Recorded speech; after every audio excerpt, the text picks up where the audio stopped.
We recommitted ourselves to doing what we can to weaken the ANC over the remaining 3 years ahead of the 2024 elections so that we can bring them below 50% in those elections.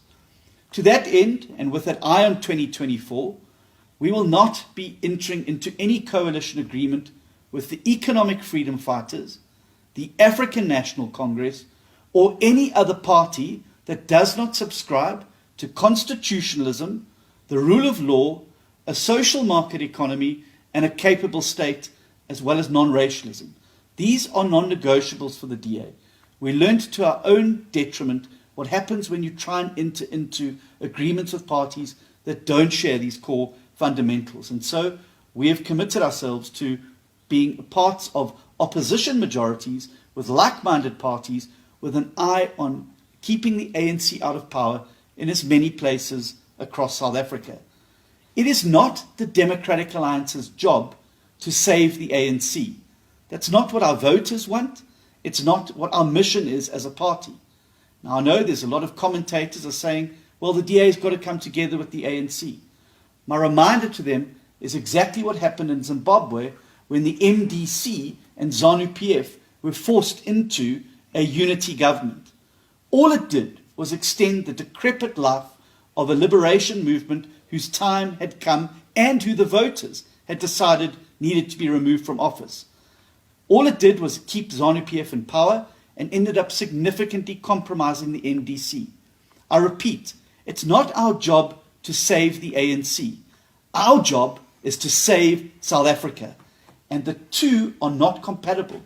You can have a growing economy, a country that works, a capable administration that delivers, jobs for people and municipal service delivery, but you cannot have that with the ANC. And the last 20 years has shown that. So our mission is to bring the ANC below 50% and save South Africa.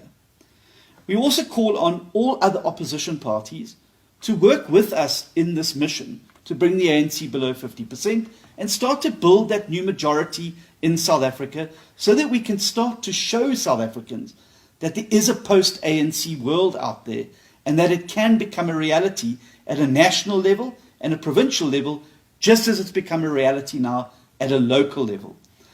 Coalitions are also not going to be concluded on the basis of patronage. We've made that very, very clear, and it's certainly outlined in our coalition agreement. Jobs for pals, getting people, your friends and family into municipal administrations, getting positions so that you can run and manage your own patronage network are a huge red line for the DA.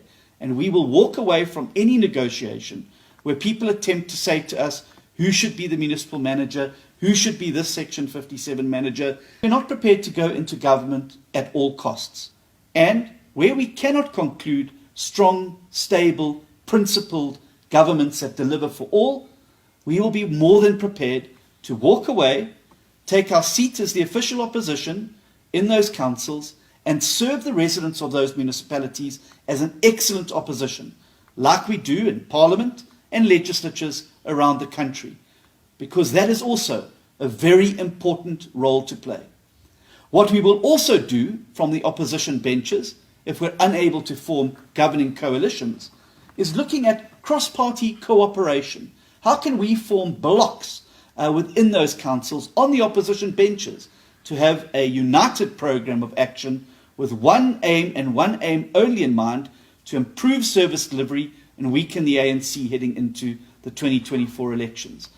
We will be reaching out to opposition parties who have not made it into government and where we will be on the opposition benches with them to look at this cooperation.